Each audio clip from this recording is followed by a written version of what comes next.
sticker shock at the pumps as millions of Americans fuel up for the summer vacation driving season. That's why President Joe Biden on Wednesday sent a letter to the 7 major U.S. oil companies, pressuring them to increase oil production to lower prices.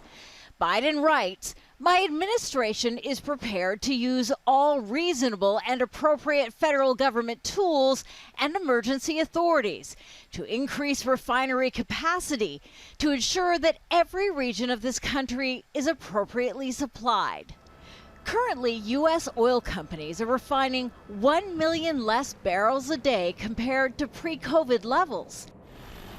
Western sanctions on Russia over its invasion of Ukraine means the U.S. is also not importing Russian oil. That's led to less supply as Americans return to work from the pandemic, driving up prices. The Biden administration hasn't revealed how it will increase supply. Instead, it accuses the oil companies of exploiting consumers for record profits. Biden hasn't ruled out a surtax on those gains. He's asked his energy secretary to hold an emergency meeting with oil producers. We're not against profit. It's just that when you have 225% increase in profit year over year in quarter one, I mean, it just tells you something else is going on. The oil companies blame Biden for the problem, arguing his climate change agenda, ban on federal land drilling, and the cancellation of the Keystone Pipeline have led to oil refining strain.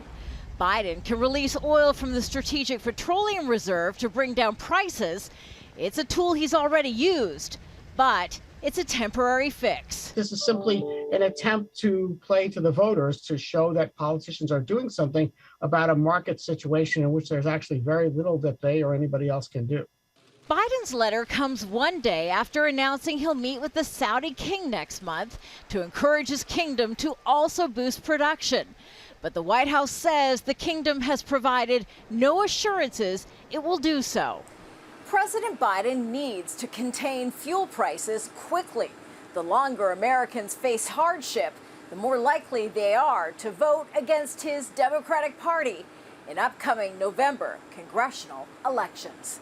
Kimberly, Halkett, Al Jazeera, the White House.